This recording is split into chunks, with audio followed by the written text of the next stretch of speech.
Buenos días, buenas tardes. Les habla Danilo Antón. Estoy presentando nuevamente el canal Mitos y Verdades. Y en esta ocasión compartiendo un video que se titula Uruguay, millones de años de historia geológica. Este es el video número 475. Debido a la necesidad de aumentar las suscripciones, así como la audiencia de este canal, solicitaría que activaran la campanita de la suscripción y la manito del me gusta.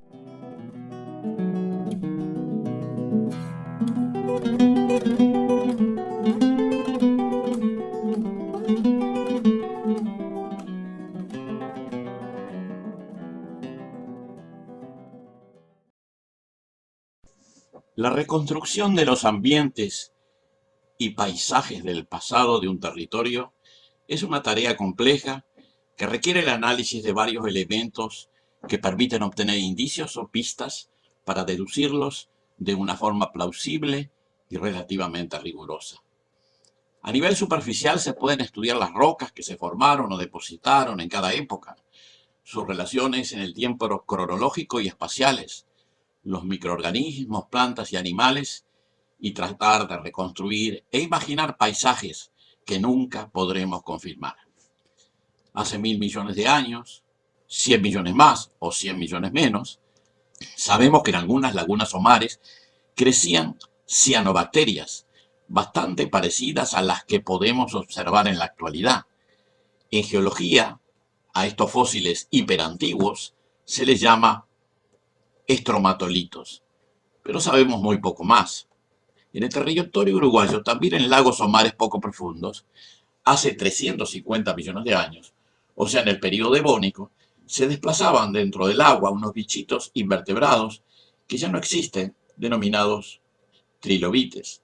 También habían otros invertebrados con dos valvas, parecidos a los bivalvos actuales, pero eran distintos estructuralmente. Las dos valvas eran diferentes y a ellos los conocemos como braquiópodos y algunas otras familias de animales. Estos fósiles se encuentran sobre todo en el departamento de Durazno y en Cerro Largo. En el periodo que sigue al Devónico, el futuro territorio uruguayo formaba parte de un megacontinente que se había consolidado abarcando los actuales continentes y subcontinentes de América del Sur, África, Australia y Antártica. Tal vez la India. A ese megacontinente hoy lo denominamos Gondwana. Esto ocurrió hace unos 250 millones de años, cuando ya no había más trilobites, pero ya estaban apareciendo los primeros peces. Tenían esqueletos cartilaginosos y escamas rómbicas que se encuentran en algunas formaciones de fondos marinos poco profundos, en los periodos llamados carbonífero y pérmico, que se han hallado en varios lugares en el noreste del país, sobre todo en el departamento de Cerro Largo. En esa época ocurrió una glaciación generalizada en el continente gondwánico que dejaron depósitos glaciares en vastas áreas. Los glaciares bajaban de las montañas y dejaron sedimentos con grandes bloques y otros con capitas finas de arena y arcilla que parecen mil hojas. De esa época aproximadamente son los primeros vegetales identificados, que se llaman Glossopteris.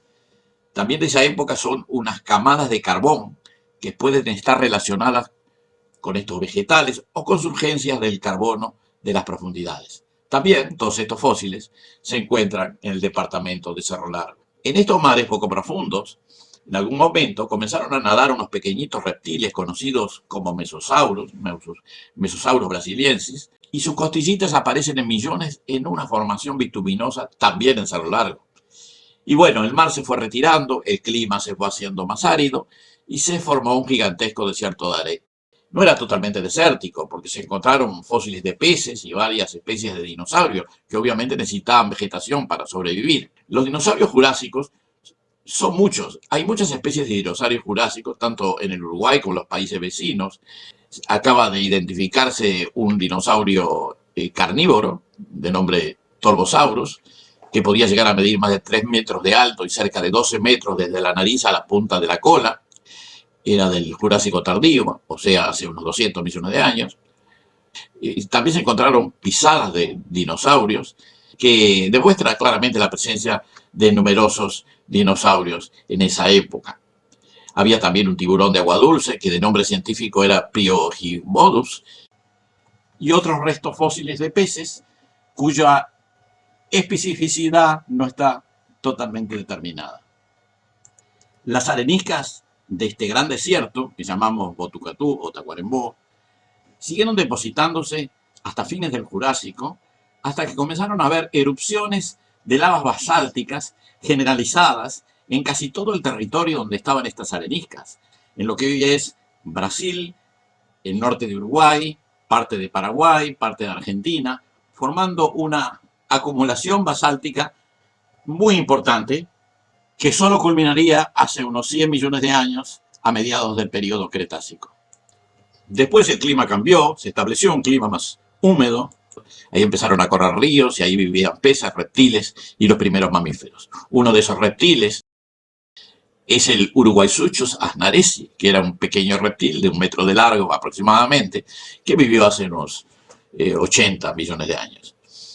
Bueno, de pronto, en el periodo siguiente, que se le llama Cenozoico, o era terciaria, hace como 60 millones de años, se desarrolló una selva tropical que cubrió el territorio, se formaron suelos de tipo tropical, llamados ferrolíticos, que se encuentran fosilizados en varios lugares, por ejemplo, en la Gruta del Palacio.